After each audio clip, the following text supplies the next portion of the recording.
from verse 24, and I read. Kwa hiyo kila mtu ayasikiaye maneno haya, maneno yangu, na kuyatenda, ni kama mtu mwenye busara aliyejenga nyumba yake kwenye mwamba. Mvua ikanyesha, mafuriko yakaja, na upepo ukavuma, ukaipiga hiyo nyumba, lakini haikuanguka, kwa sababu msingi wake ulikuwa kwenye mwamba. Naye kila anayesikia haya maneno yangu wala asiyatende ni kama mtu mjinga aliyejenga nyumba yake kwenye mchanga. Mvua ikanyesha, mafuriko yakaja, na upepo ukavuma, ukaipiga hiyo nyumba, nayo ikaanguka kwa kishindo kikubwa. Ikaanguka kwa kishindo kikubwa, kishindo kikuu, kishindo cha ajabu. Iliporomoka. Neno la Mungu hilo. Tukikuwa hapa wiki iliyopita, tuliongea kuhusu hii kufufuka imefanya nini katika maisha yetu. Last week ilikuwa Easter Sunday, na tukasoma pale tukaona kwamba kulingana na rehema zake Mungu. Rehema ni nini, Mutiso? Rehema ni nini? Joshua, rehema ni nini? Tunaweza kuwa tukisema maneno hapa na watu hawajui hapa. Rehema ni nini? Mercy. Sawa? Huruma. Imetoka kwa roho yake, kwa huruma yake. Kulingana na rehema zake Mungu, ametuzalisha upya kupitia kufufuka kwa Yesu Kristo. Sisi sasa ni viumbe vipya. Ndugu yangu hapa amesoma kwamba sisi katika asili yetu, katika hali yetu, tulikuwa nini? Wafu. Sisi ni wafu katika asili yetu. Unaenda kwa watu wengine wanakuambia binadamu ana uwezo wa kufanya mazuri, binadamu ni mtu mzuri, binadamu amejawa na hekima. Unakuja hapa kwa Biblia na kuambia binadamu ni mfu katika dhambi zake. Hiyo ndio kweli wa Biblia. Inasema binadamu ni mfu, hana uwezo wa kujiokoa. Kulingana na rehema zake Mungu, ametufufua pamoja na nani? Na Yesu.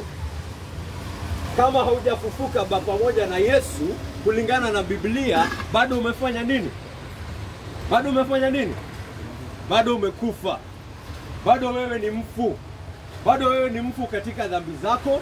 Bado unaongozwa na tamaa zako za kimwili na za kiakili, na bado wewe uko chini ya mamlaka ya yule muovu.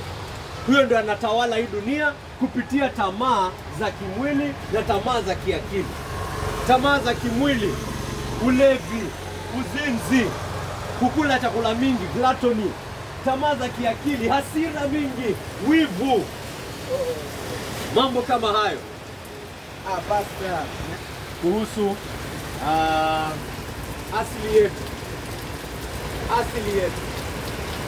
Na ni kupitia kufufuka kwa Yesu Kristo ndio sisi wote ambao tulikuwa wafu tunakufa pamoja na Yesu Kristo, na tunafanya nini? Tunafufuka pamoja naye. Tuko pamoja. Na sisi ambao tumefufuka upya pamoja na Yesu Kristo, tumefufuka ili tupokee, ili tujipate katika hali ya tumaini lenye uzima. Tumaini la uzima. Na ndilo ambalo kakangu amelisoma hapa leo. Katika sisi kukufa pamoja na Yesu, dhambi zetu amezifia. Tumefufuka pamoja naye, tunatawala huu ulimwengu na ukuja pamoja naye. Mungu katika huu ulimwengu ambao unakuja, anakuja kumimina neema yake juu yetu sana. Hiyo neema ambayo alitumia kutufisha pamoja na Yesu Kristo na kutufufua pamoja naye sisi wenye dhambi. Hiyo neema ndio inaendelea kumwagika kwa sababu Yesu Kristo yu hai. Kwa hivyo Mkristo anaishi akijua Mungu anampenda, anajua, anatembea akijua anarithi uzima wa milele, anatembea akijua huyu Mungu hakuna kitu chochote kati ya yeye na yeye. Anajua kuna kitu, there is no obstacle between him and God. Amen. Amen.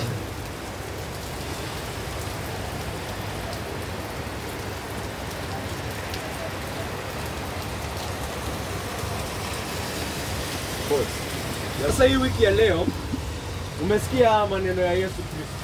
Anasema hivi. Na hii iwe funzo kwa wale ambao wamekuja hapa siku ya leo. Nimesema ukiketi hapa ninataka masikio yako. Ninataka unisikie. Haujakuja hapa kusafu. Haujakuja hapa kufanya kitu. Umekuja hapa kusikia hili neno. Hilo ndio lengo la hili kanisa. Tulikuja tukianza hii kanisa, lengo letu lilikuwa kufanya nini? Kutangaza haya maneno. Kutangaza hii ujumbe. Na ukikuja hapa na ukose kusikia ujumbe, sisi hakuna kazi tutakuwa tumefanya hapo. Tunakwambia sikiza haya maneno. Yesu Kristo anasema sasa baada ya anafunga mahubiri yake. Hii ni mahubiri ametoa pale kwenye mlima. Mahubiri makuu haya, the Sermon on the Mount. Ametoa mahubiri kwenye mlima, amefunza mambo makali. Amefunza mambo, yani mambo yako juu sana ukiyafikiria. Mambo ambayo hawa Wayahudi hawajawahi sikia. Anawaonyesha kwamba vile ambavyo wanasoma hii kitabu yao Old Testament, wameisoma vibaya. Wame-misinterpret sheria ya Mungu. Wamesoma sheria kijuujuu, badala ya kusoma sheria, wajue roho ya sheria ni gani. Wajue kiini, msingi wa sheria ni gani. Amekuja amewafunza hao watu, amechukua mambo yote ambao wanaona kwamba ni baraka, ameyageuza. Amekuja badala ya kusema blessed are the rich, amekuja akasema blessed are the poor. Badala ya kuja kusema blessed are the people who are happy and laugh, anasema blessed are those who mourn, who cry. Badala ya kuja kusema blessed are those wenye wanainuliwa juu, wanawekwa kwenye maikulu, wenye wanasifiwa na watu, anakuja anasema blessed are those who are persecuted.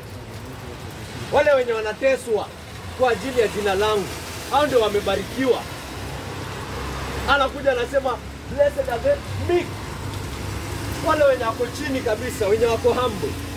Anakuja anafunza maneno ambayo ni kama yanageuza akili ya binadamu upside down. Wao wengine anakuja anawaambia kwa mnafunzana, mtu akikukosea unamlipiza kisasi. Ni jicho kwa jicho, jino kwa jino. Hivyo ndio mnafunzananga. Lakini mimi nakuja ninawaambia aje? Ninawaambia adui yako akikukosea mpende. Yani unanielewa? Akikwambia tembea maili moja, tembea mbili. Akikwambia nipe hii shati yako, mpe koti pia. Akikupika side moja, mpea hiyo ingine. Mafunzo makali haya. Hata ukikaa chini hapa, wengine wanasema ati wanaweza fanya haya mafunzo. Hayawezekani kibinadamu. Anataka uone kwamba hayawezekani kibinadamu. Lakini anamaliza kwa kusema yule ambaye anasikia haya maneno yangu, anayasikia na nini? Anakosa kuyafanya. Anageuza, anaweka binadamu two types. Binadamu anatuweka into two types kwenye tunasikia neno. Na nakwambia ufungue masikio yako ndio ujue uko kwa kikundi gani hapa leo. Ndio usikotoka hapa kusema hujasikia. Anasema kuna wale ambao wanasikia maneno yangu na wanayafanya. Na kuna wale ambao wanasikia maneno yangu na hawayafanyi. Kuna mwenye anasikia na anafanya. Mwingine anasikia na anafanya vitu zake. Ni hizo mbili. Na anawapeana hadithi ya kimafungo. Tunajua Yesu alikuwa anapenda sana hizi hadithi za kimafungo. Hizi parables. Alikuwa anazitumia sana kufunza. Anatumia parable hapa kuwafunza. Anasema sasa hao watu wawili na walinganisha na nini? Huyu mwenye anafanya mambo ambayo amesikia nikisema ni kama mtu ambaye amejenga kwenye mawe, kwenye mwamba. Msingi ni mwamba, msingi ni jiwe. Na huyo mwenye amejenga pale, hii mvua inakuja, tsunami inakuja, upepo unavuma, maji yanamwagika, mafuriko yanakuja. Nyumba iko wapi? Imesimama imara. Kwa sababu gani? Imejengwa kwenye mwamba. Ya pili, mwenye anasikia na anafanya vitu anataka, anafananishwa na anayejenga wapi? Kwenye mchanga. Mchanga kama hiyo ya bahari. Enda ujenge nyumba hapo kwa mchanga ya bahari. Hata ocean ikikuja tu hivi, building inasongeka kidogo. Inasonga kidogo, si ndio? Anasema hiyo mafuriko yalikuja, mawimbi yakaja, upepo ukavuma, ikafanya nini? Ikaanguka, ikaporomoka. Na kishindo kikuu, kishindo kikubwa.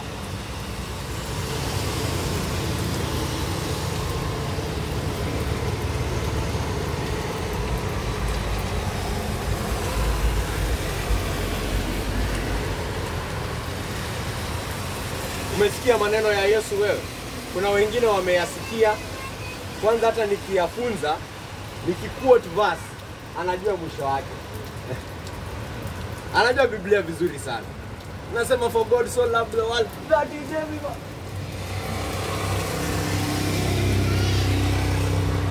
Kuna mwingine nilikuwa natembea mahali fulani nikifanya evangelism. Nilimpata katika maskani.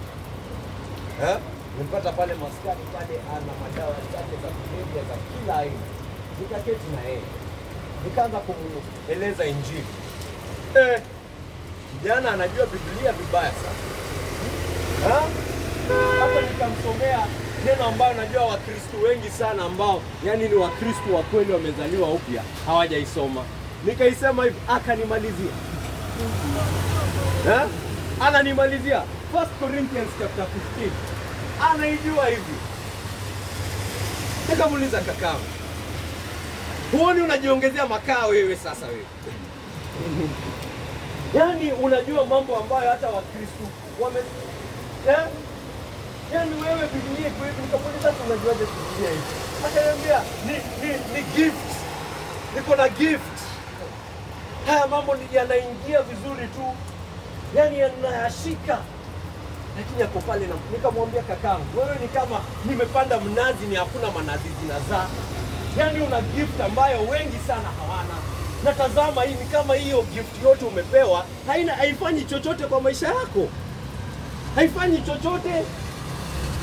Kwanza hata uko vibaya zaidi kwa wenye walikuwa hawana hiyo gift. Unajua Biblia hata pengine hata kunishinda. Hayo maneno hayafanyi chochote kwa maisha yake. Anayasikia lakini hayafanyi. Tumiza kakangu wewe jiongeza makawe.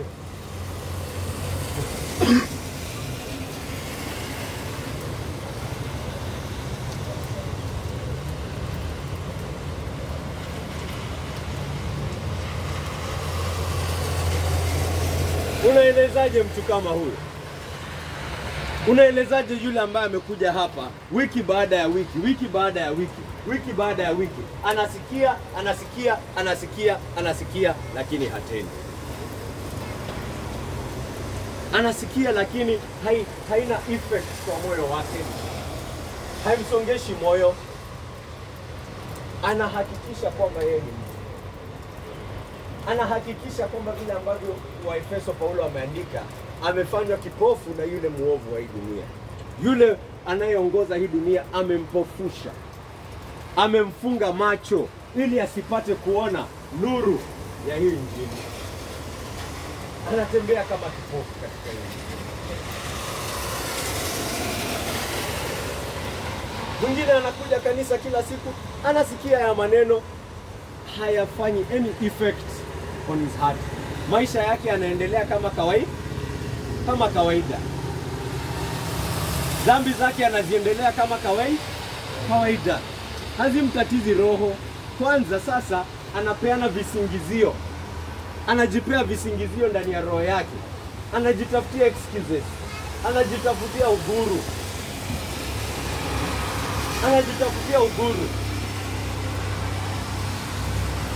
Anaendelea maisha exactly the same. No difference. No change. Na yuko hapa siku baada ya siku. Yuko hapa Sunday after Sunday.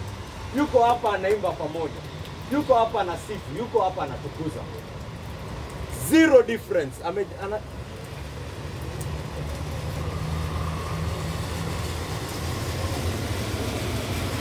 Anadhibitisha kwamba yeye ni mfu, anadhibitisha kwamba hajazaliwa upya, kwa sababu yule ambaye amezaliwa upya, Biblia imesema hana uwezo wa kuendelea kuishi maisha ya dhambi.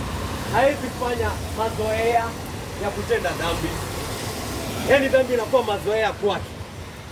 Biblia inasema ambaye amezaliwa upya, that is impossible. He cannot do it. He has been born again. He cannot continue sinning. Kwa hivyo kama unafikiri umezaliwa upya na unaendelea mazoea na hata ikutatizi moyoni, hata ikusumbui, hiyo inakuwa ishara kwako kwamba hakuna kuzaliwa upya umefanyika. You're still dead. Bado umekufa katika dhambi zako. You're still dead in your sins and trespasses. Utakufa na ukufe milele. Nikisonga kando kidogo niseme kakazama milele. Tulikuwa jana na boys kwa shule ya vijana, kaongea milele. Ukisikia nisiseme milele alafu fikiri milele ni kitu kidogo, nasikianga tu tunasema milele, mnafikiria milele ni kitu kidogo. Nikiwa primary school tulipeanga mfano. Kuna mtu alikuja kutuhubiria, akatupea picha ya milele, na hiyo picha haijaitoka kwa akili yangu, sababu ilinisumbua sana usiku nikilala. Ilinisumbua sana. Nilikuwa nakaa chini wakati sikuwa nimeokoka, nikifikiria milele. Nilikuwa hata mbinguni nilikuwa naiogopa. Nikifikiria milele hata mbinguni nilikuwa naogopa, sababu nilikuwa nakaa chini nasema, hapa mbinguni ikiishi hiyo wakati sintaboeka. Nitafanya nini hiyo wakati yote? What am I going to do there for all that time? Alikuwa anasema, hii ndio picha alitumia. Alikuwa anasema chukua hiki kinyunyu, hiki kinyoni, aka kale kadogo. Niliimprovise jana nikapeana vijana pale picha nyingine. Lakini alikuwa anasema chukua hiki kinyoni, kamepewa kamfuko hapa kadogo. Kachote maji Indian Ocean. Kameenda Indian Ocean, kakachota maji kidogo, na inafaa kwenda kuimwaga space. Unajua space? Unajua space? Unajua space? Huko nje pale hakuna gravity, kenda huko na float. Hakuna hewa huko. Inaenda kumwaga maji pale space. It can only carry like, a drop. Na hapo kamfuko kaje. Na kuje Indian Ocean, kachote maji, ende space kafanya nini? Kamwage. Karudi tena kafanya nini? Kachote, afu kende juu kafanya nini? Kamwage. Lengo lake ili kinyonini ni kufanya nini? Lengo lake ni kufanya nini? Empty ocean. Hiyo ocean ifanye nini? Iko empty. Inataka kuempty ocean. Hiyo ndo kazi imepewa kufanya. Nakumbuka tukipewa hii picha, nilikuwa sijui huko primary class 1. Na hiyo picha ilistick kwa akili yangu, nikakaa chini naanza kuimagine hii nyoni itamaliza siku gani? Itamaliza siku gani? Alafu baada ya kumaliza yote anasema hiyo ndio mwanzo. That is the beginning of eternity. Hiyo ndio mwanzo ya milele. Ikishamaliza Indian Ocean, ndio milele inafanya nini? Ndio imeanza. Kwa hivyo ukisikia tukisema mambo, ukisikia nikisema maneno hapa, sitaki muyafikirie tu juu. Nataka ufikirie the reality of these words. Nikisema gari, si kuna reality ya gari? Ni hiyo, si ndio? Iko na nini na nini? That is the reality of the word car. Kama hiyo gari, hiyo neno gari haiashirii kitu, basi hiyo neno haina maana. Kwa hivyo nikisema neno kama milele, fikiria maana ya hiyo neno. Hiyo neno iko na maana. Inamaanisha milele na milele na milele na milele na milele na miaka bilioni na bilioni na 6 trilioni. It's never going to end.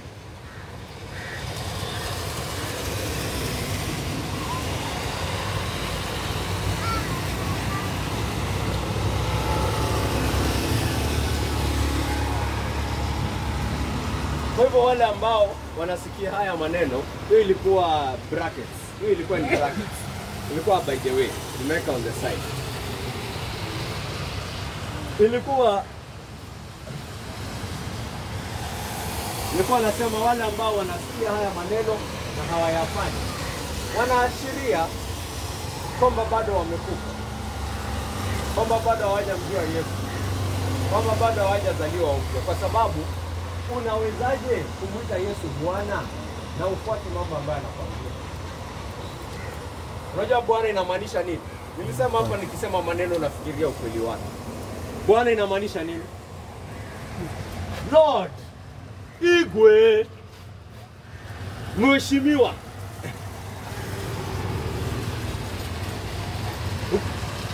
Unanihitaji Igwe, na nikikwambia enda niletee chakula hautaki. Kwa kweli umejiweka chini yake kweli? Umekubali kama bwana wako kweli, kama anakwambia maneno na hutaki kufanya? Umemkubali kama bwana wako kweli? Au hujamkubali kama bwana wako? Nani anakutawala? Ni wewe. Unafanya nini? Unajitawala. Na Yesu mwenyewe pia yosema, kama mnanipenda, kama unanipenda, utafuata amri zangu. If you love me, you will keep my commandments. You will do it. Anasema mwenye ananipenda ni mgani? Mwenye ananipenda ni yule ambaye anafanyanga nini? Anafuata amri zangu. Hivyo ndio utajua mtu ananipenda. Mwenye ananipenda yeye hufuata amri zangu. Huyo mwenye hafuati amri zangu asijidanganye, huyo hanipendi. Wengine anapenda kuonekana kanisa, wengine anapenda kuimba kanisa, wengine anapenda kusifiwa na binadamu, lakini hapendi nani? Yesu. Asijidanganye, ni Yesu anapenda. Asijidanganye, anapenda kitu kingine. Wengine anapenda kuitwa mheshimiwa kanisani.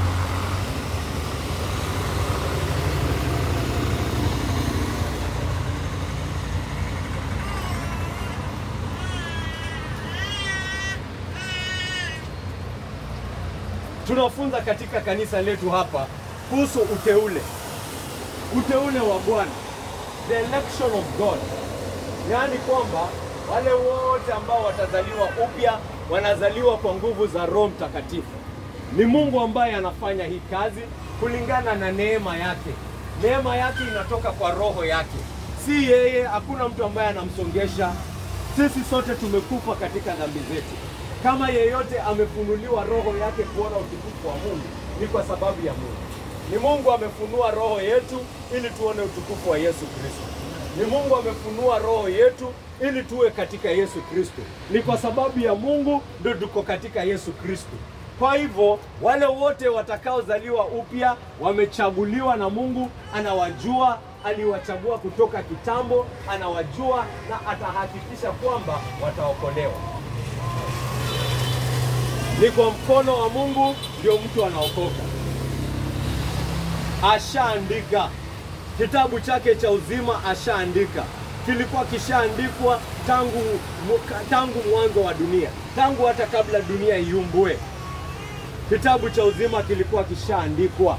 Majina ya wale wote watakaorithi ulimwengu ujao ushaandikwa na unajulikana.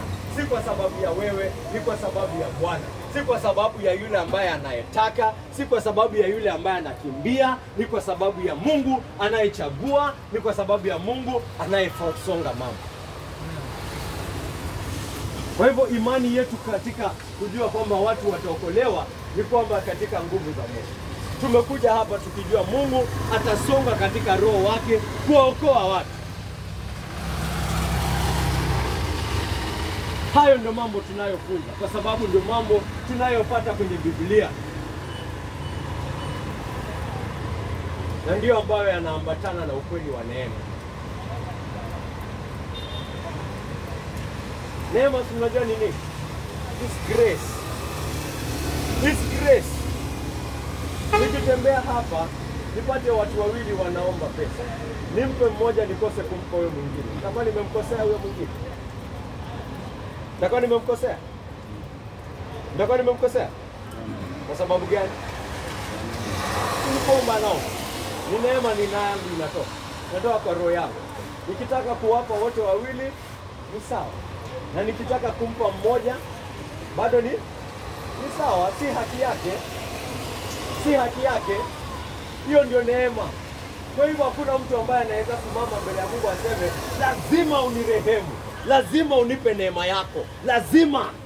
I have a right to be forgiven. I have a right to be graced. None.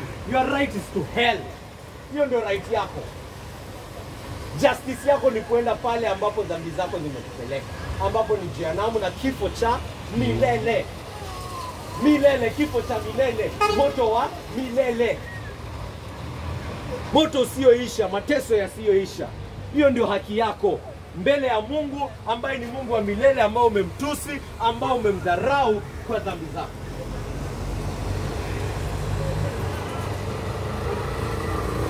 Hiyo ndio haki yako. Kwa hivyo akikurehemu, akikuweka katika Yesu Kristo, unashukuru, unatukuza, unasema thank you God. Hawezi kuja hapa na kifua chako useme hakuna kitu umefanya, umerehemiwa. You have been mercied. Wengine wanatumia mafunzo haya kugeuza mafunzo ya Biblia kwamba binadamu ana jukumu. Biblia yafunza yote mawili. Binadamu inafunza kwamba, Biblia inafunza kwamba pia binadamu una jukumu wewe. Majukumu yako yapo. Mwingine anasema mimi Mungu ndio anachagua. Akinichagua sawa, nitaamini. Unayosema ni kweli, lakini tukisimama mbele ya hicho kiti cha hukumu, hakuna ambaye anasema nimehukumiwa kwa sababu sikuchaguliwa.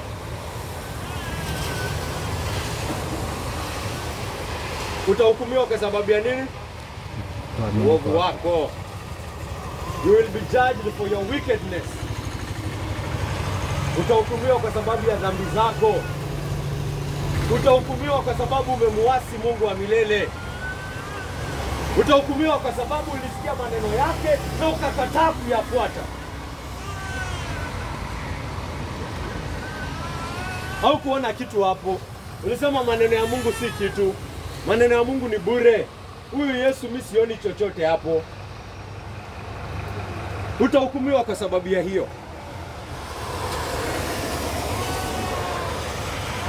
Utahukumiwa kwa sababu ya dhambi yako. Na dhambi yako kubwa ni kumkataa huyu Yesu.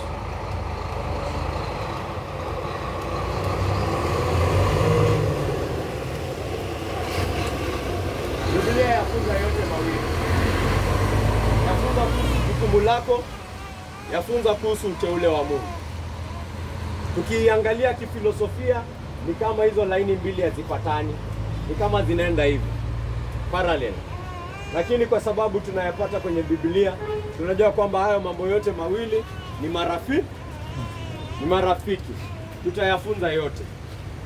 Tutafunza kuhusu jukumu lako na tutafunza kuhusu uteule wa Bwana. Roho Mtakatifu na atumie mafunzo yote mawili kukujenga katika Yesu.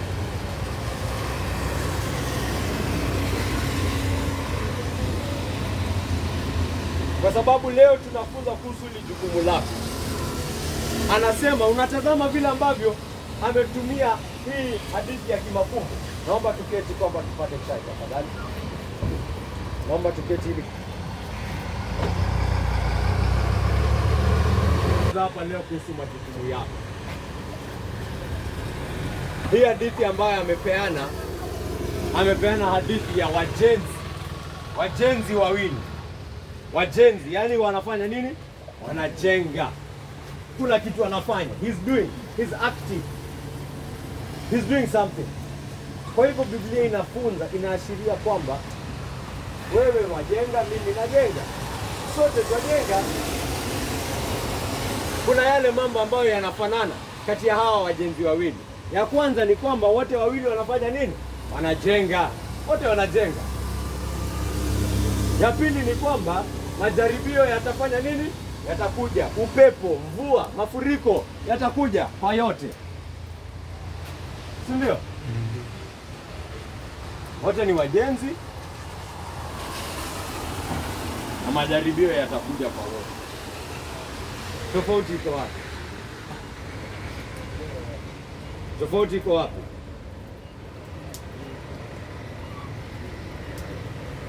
Tofauti iko katika msingi ambao wanafanya nini? Wanaojengea. Foundation. Wangapi wamefanya kazi hapa ya mjengo? Si mnajua foundation? Foundation ni ile mnaweka huko chini, si ndio? Ambayo inapea building udhabiti wake. Si ndio? Foundation inapea building udhabiti wake. Msingi kabisa. Bila hiyo building hata si building. Kwa hivyo mali wewe wajenga. Kipisa unajua unajenga. Kaka zangu mnajua mwajenga hapa. Hata nikihubiri hapa na mnakosa kusikia. Unajua mwajenga? Unajua mwajenga bado? Ambaye anasikia na ambaye hasikii wote wanafanya nini? Wote wanajenga. Tofauti ni nini? Ni msingi. Unajenga juu ya msingi upi? Anaeleza watu hawa wa aina wawili. Ya kwanza ni wale ambao wanasikia haya maneno na wanayafanya. Wale ambao wanasikia haya maneno na wanayafanya, anasema amejenga kwa msingi ambao ni wa mwamba.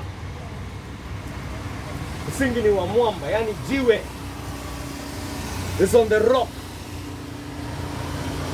Na huyu mwingine anajenga juu ya mchanga. Si lazima nikueleze ni gani utaanguka na gani utasimama. Si hiyo ya jiwe. Huyu mwenye amejenga katika jiwe anasema ni yule ambaye anasikia maneno yangu na anayafanya.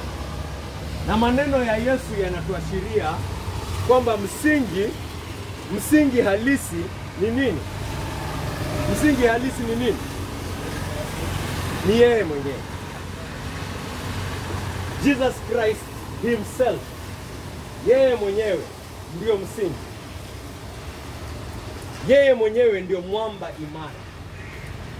Si ndio maana tunaimba mwamba mwamba mwamba mwamba mwamba mwamba. Yesu ndiye mwamba. Yesu ndio huyo mwamba. Unajenga building yako juu ya mwamba ambaye ni Yesu Kristo. Yani hatikisiki. Yuko imara. Hasongeki.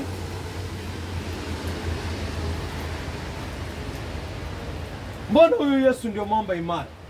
Mbona ujenge juu ya huyu Yesu? Jisomee, msikilize, angalia watu ambao wamejenga juu yake. Uone kwamba huyu Yesu ni mwamba mwenye imara. Kwa ana sababu nyingi. Imesemekana kwamba ile siku ambayo tutamwona uso kwa uso, ataonekana ana taji nyingi sana. Many crowns. Kuna sababu milioni 10 ya kuamini huyu Yesu na kujenga juu yake. Na nakwambia sababu kubwa kabisa ni kwamba yeye ni Mungu. Yeye ni Mungu. He is God. Jesus Christ is God. Mungu alichukua mwili. Yule ambaye alizaliwa pale Bethlehemu kwa tumbo ya Mariamu, kwa tumbo ya Bikira, ni nani? Ni Mungu aliye juu. Ushaisikia mtoto amezaliwa na malaika wa mbinguni wameshuka kuimba hosana? Ushaisikia?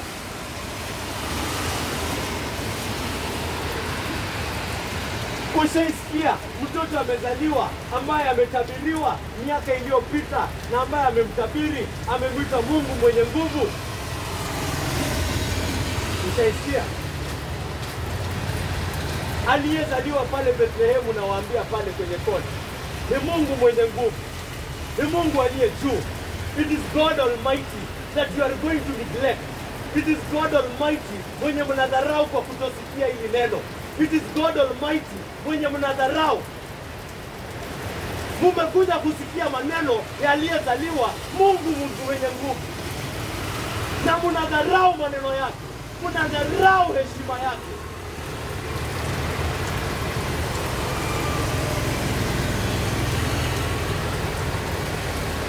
Unaketi hapo usifikiri na kuhubiria kuhusu binadamu wa kawaida. I am preaching to you about God Almighty, creator of heaven and earth, who took the form of a man and walked.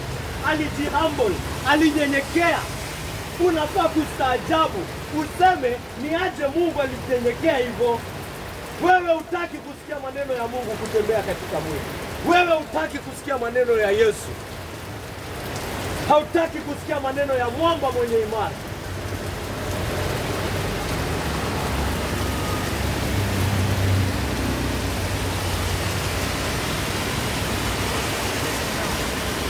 Na aliposhuka huyu Yesu, aliposhuka huyu mwamba, Mungu mwenye nguvu, ametabiriwa, amekuja, amefanya yote yaliyoandikwa kumhusu. Amefanya yote yaliyoandikwa kumhusu. Akashinda ulimwengu kwa kufa, akazikwa, akafufuka. Akafa, akazikwa, akafufuka. Kwa hivyo ameshinda kifo. Amefanya nini? Amefanya nini? Ameshinda kifo. Kwa hivyo unajenga ujenzi wako juu ya mtu ambaye ni Mungu na ameshinda kifo, mwamba mwenye imara. Kifo hakiwezi shtua hiyo building yako. Hiyo building yako isongeshi na kifo. Amen. Amen. Pause. Bado kuna ule ambao unakuja. Bado kuna huo. Pia tunajenga kwa ajili ya hiyo. Tunataka hiyo ingine ikikuja isitupate hatuna chochote.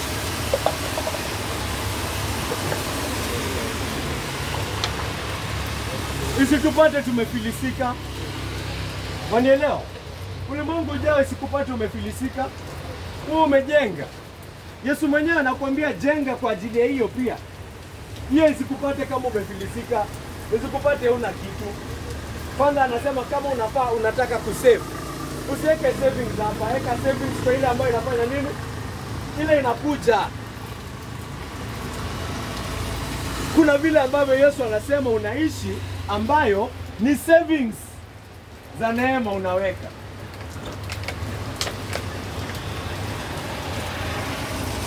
Anakuambia usisave hapa tu. Save kwa ajili ya ile ambayo inafanya nini? Inakuja. Kwa hivyo tunajenga kote kote. Kwa hivyo usijidanganye haujengi. Nakwambia wewe ambao umekuja hapa na hausikii maneno ya huyu Mungu aliye juu, aliyeshuka, akashinda kifo, anatawala na hata milele, hata wewe unajenga, lakini unajenga kwenye mchanga. Unajenga kwa mambo ambayo hayadumu. Unajenga kwa mambo ambayo hayana furaha inayodumu. Unajenga kwa mambo ambayo hayana imara yoyote. Ndio maana umekuwa kama chameleon. Jiangalie, jiwaze, analyze yourself, jikague, uone jinsi ambavyo umekuwa kama chameleon. Hauna msimamo, leo uko hapa, next week uko huko, next week uko pale, unaendelea tu kugeuka, hauna msimamo wowote kwa sababu umejenga kwenye mchanga. Haiwezi simama, inaanguka kila siku. Upepo ikikuja, mafuriko yakikuja, kishindo kikubwa, urafiki unaanguka, ndoa inaanguka, kazi inaanguka, mahusiano yanaanguka, kila kitu kinaanguka. Jikague uone kwamba ni ukweli, kwamba unajenga juu ya mchanga wewe.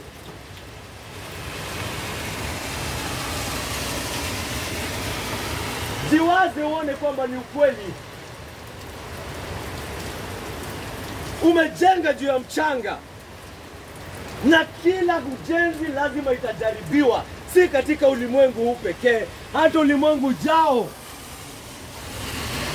Majaribio yako kwenye huu ulimwengu, majaribio yako yapo.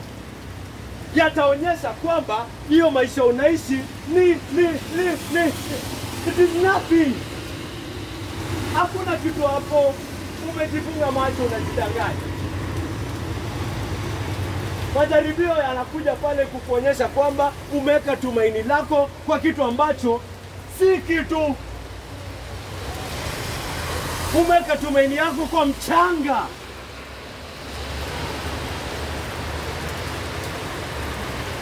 Watu wameweka tumaini yao katika kupata pesa. Mwingine ameweka tumaini yake katika kutoka hapa kwenye streets.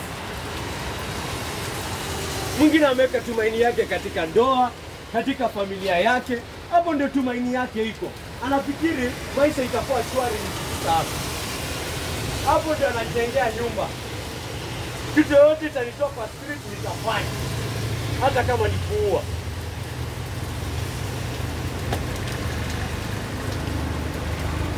Hapo ndio amejenga msingi.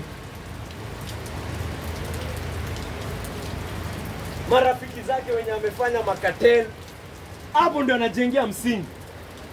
Anasema mimi nitaishi, hao marafiki zangu ni loyal. Hao ndio tutajenga maisha na hao. Hao ndio wanakuongoza.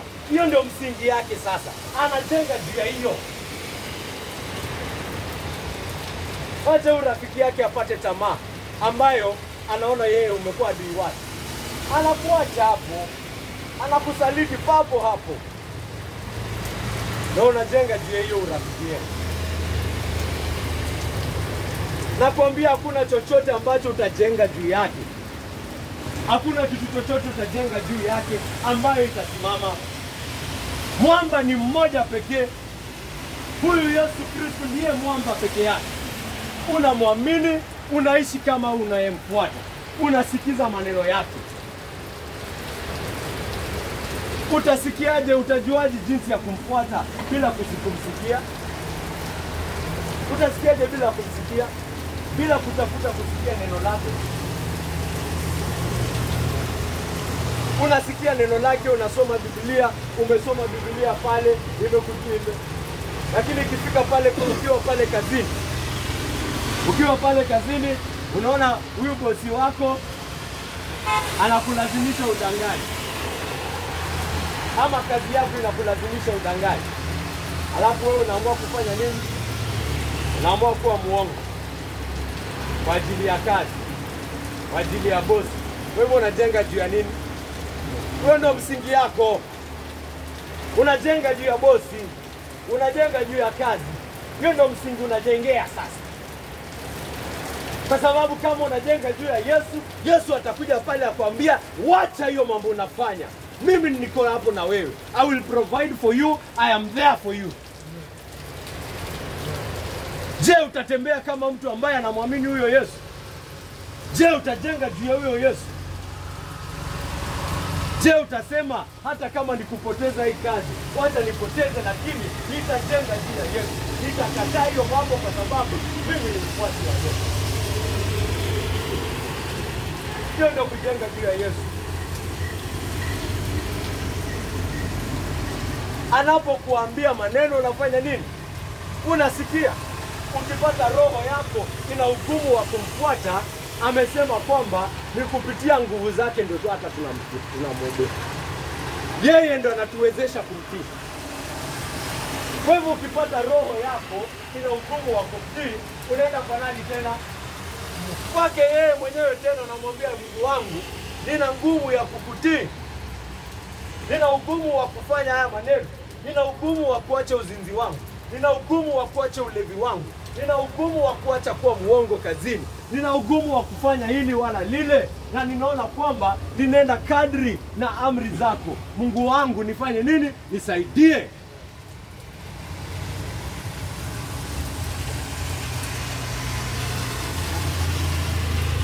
Usikilize, anakuambia nenda pale kaungame hiyo dhambi kwa mwenzako. Nenda pale kaungame hiyo dhambi. Ongelesha mtu ambaye atakusaidia. Kuna vigeti hiyo dhambi. Umefanya hiyo, umemsikiliza. Umemsikiliza. Ama umesema hapana, hiyo hapana. Mimi najua better way. Nitapigana kivyangu from home. Nitapigana kivyangu, sitaki kuaibika mimi. Unajenga juu ya nini? Sasa wewe ndio umekuwa msingi wako wewe mwenyewe. Unajenga juu ya hekima yako. Wewe ni mchanga, wewe si Yesu. Mwamba ni moja na ni Yesu.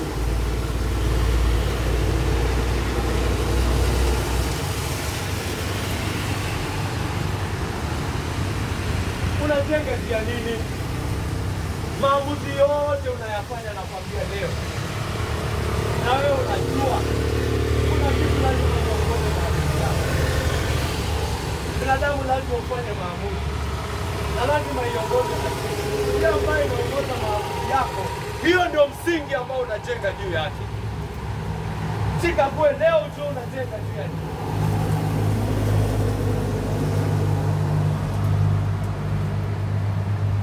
Kuna wengine wamekuja hapa tumewahubiria, wamekuja Bible study, wamefanya hao mambo yote na bado wanajenga juu ya tamaa zao. Na wanataka kufikiri wamezaliwa huko. Wanataka kufikiri wameokoka. Wanataka kufikiri hivyo na hata amri za Yesu hawafuati. Unajenga juu ya nini? Je, ni tamaa yako kufuata amri za Yesu? Kufuata neno lake, kumsikia, kumtii, kufurahi pamoja naye, awe rafiki yako, atembee kando yako, mzungumze asubuhi hadi jioni. Je, hiyo ndio tamaa yako? La sivyo kakangu, najenga kwenye mchanga.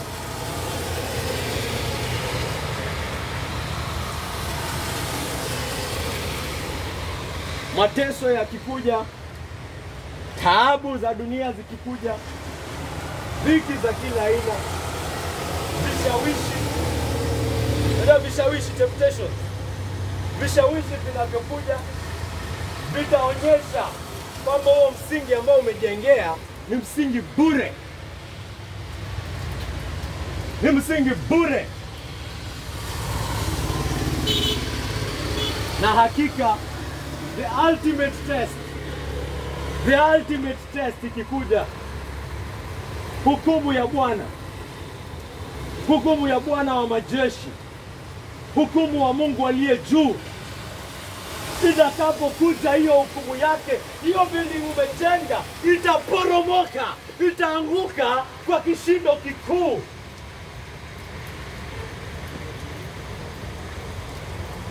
Na kuhakikishia leo hautaweza kusimama mbele ya huyo Mungu. Kifo chako kitakuwa cha milele. Mateso yako ni ya milele. Dhiki yako sasa ni ya milele.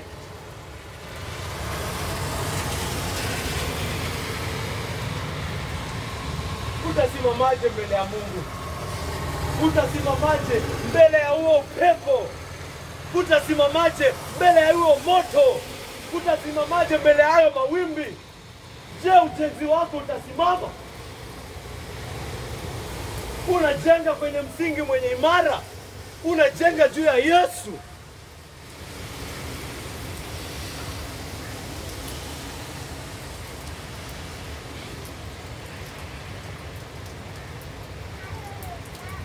Jiulize hapa siku ya leo kakangu.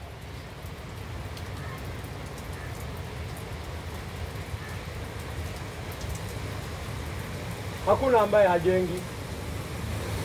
Nimekuhubiria kuhusu Yesu. Naamua hata tungoje next week kuna mandazi.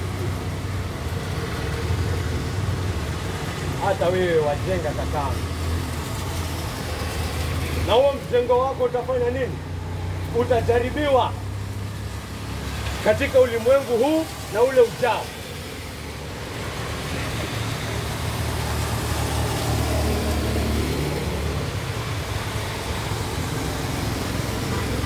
Kwa hivyo nakusihi, yule ambaye amesikia maneno haya,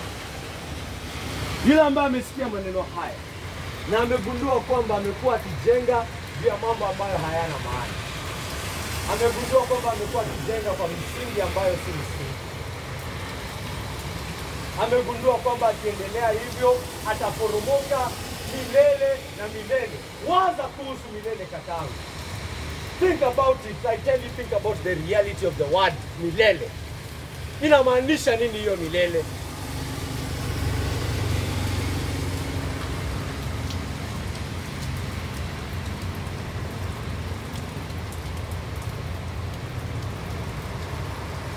Waza,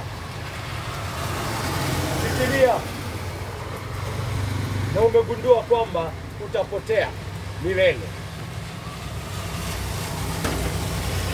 Kakangu tena nakwambia msingi ni mmoja. Huu msingi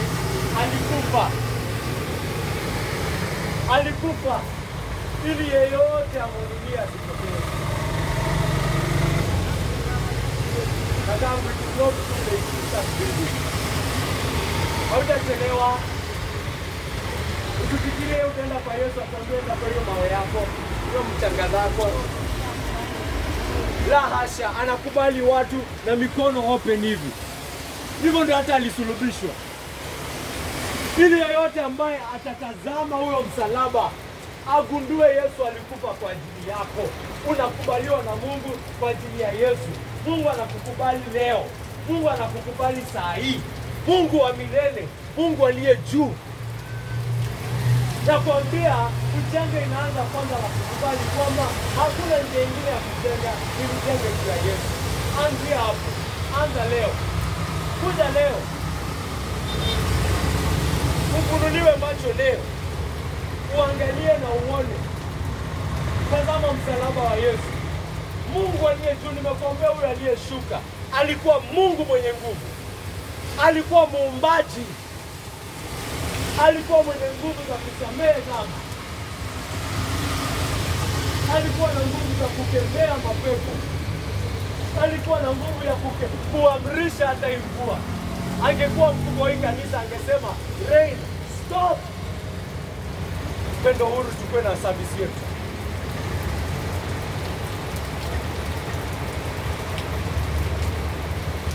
Ana mamlaka, akajitolea kufa. Dhabihu aliyotoa ni dhabihu yenye maana kuu, yenye thamani kuu. Yaani Mungu hawezi dharau. Mungu hawezi dharau damu ya mwana wake. Mungu hawezi dharau damu ya Yesu. Hawezi dharau. Nenda kwa Mungu leo na damu ya Yesu uone kufikia mbali. Nenda kwa Mungu leo. Kijana uliyelala.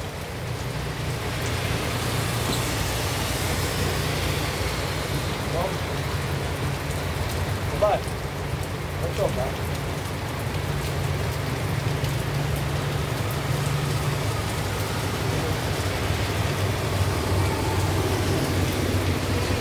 Nenda kwake leo. Sio wewe unaweka hiyo foundation. Hiyo foundation iko hapo. Iko tayari. Na anakuita leo. Njoo kwa Yesu leo. Usitoke hapa kama umedharau mwana wa Mungu. Usiwe umekuja hapa udharau maneno ambayo ninakuzungumzia. Amen? Amen? Muamini Yesu leo na muamini. Amen? Simame tukaomba. Milele tunakuja mbele yako. Tunakushukuru kwa wema wako, kwa utukufu wako, Baba yangu wa milele. Tunakushukuru kwa neno lako, Baba Mwenyezi. Tunakushukuru kwa wale wote ambao wamekusanyika hapa siku ya leo. Tunakushukuru kwa sababu ya kila kichwa ambacho kiko hapa siku ya leo, Mungu Baba. Tunakushukuru Mungu Baba, tunaomba kwamba umezungumza nao kutumia neno lako, Mungu wangu. Tunaomba Mungu Baba kwamba umewafungua masikio yao, kwamba umefungua roho zao, ili wapate kukusikia, kukuona, kukujua na kukupenda. Na wajenge juu yako Mungu wangu. Wajenge juu ya Yesu Mungu wangu. Wapate kumfuata, wapate kufuata amri zake, wapate kumtii, wapate kumwamini, wapate kumdhamini Mungu Baba kulingana na mapenzi yako, Baba uliye juu. Fanya kazi yako tukufu Mungu Baba. Nazidi kutembea pamoja nasi sisi Pendo Huru Reformed Ministries Mungu wangu. Mungu wangu, wewe waona yale zile taabu ambazo zinatupata, zile dhiki ambazo zinatupata Mungu Baba. Na tunakuomba Mungu Baba kwamba kulingana na mapenzi yako utatuchunga, utatuweka, utatuhifadhi. Kulingana na hizi shida zote ambazo zinakuja Mungu Baba, tutakuamini kwamba wewe uko nasi na kwamba wewe ndiye ambaye unatupigania. Na wewe Mungu Baba, hakika utajionyesha katika maisha yetu, na tunakushukuru kwa hayo. Tunapoendelea na wiki Mungu wangu, Tunaomba kwamba wale wote waliomo hapa utakuwa umewafunua moyo yao Mungu Baba, ili watajenga katika Yesu Kristo. Watakazana, watapigana kujenga katika Yesu Kristo. Watapigana Mungu Baba, kupigana Mungu Baba kuingia katika ile njia nyembamba. Watajionyesha Mungu Baba kwamba wamezaliwa upya kwa nguvu zako. Watajionyesha Mungu Baba kwamba umewaokoa kupitia neema yako takatifu. Jionyeshe miongoni mwetu hapa siku ya leo. Jionyeshe katika moyo wa binadamu hapa leo, apate kuona nuru ya injili ya utukufu wa Yesu Kristo, ambao ni sura yako Mungu wangu. Wapate kuona sura yako leo Mungu wangu. Na kushukuru na kutukuza Mungu wangu. Wahifadhi katika maisha yao. Wewe Mungu Baba wajua yale mateso, ile dhiki nyingi ambazo zinawapata Mungu wangu. Haswa katika huu msimu wa mvua, tunajua Mungu Baba kwamba dhiki inaongezeka Mungu wangu. Na Mungu Baba tunajua kwamba unatazama na unaona Mungu wangu. Mungu Baba watafutie wala wanaotafuta makazi ya aina za kila zote Mungu Baba. Nyosha mkono wako na Mungu Baba fanya kazi yako kuu katika maisha yao. Ili Mungu Baba waje hapa na waseme na washuhudie, waongee, waseme Mungu Baba kwamba ni wewe uliojionyesha katika maisha yao. Walikutumaini wewe, walikufuata wewe, na wewe ukajionyesha kwamba wewe ni mwamba wenye imara, msingi wenye imara ambayo unaonekania watu wako Mungu Baba. Fanya kazi yako tukufu Mungu wangu. Fanya kazi yako tukufu Mungu wangu. Jionyeshe kuwa Mungu aliye juu. Jionyeshe kuwa Mungu aliye hai. Jionyeshe kuwa Mungu Baba anayefanya kazi katika maisha ya wale wote wanaomwamini. Na tutazidi kukuamini hadi ile siku ambayo tutakuona uso kwa uso. Jina lako litukuzwe leo na hata milele. Naomba haya yote kwa jina tukufu la Yesu Kristo, aliye Bwana na mkombozi wetu. Amen.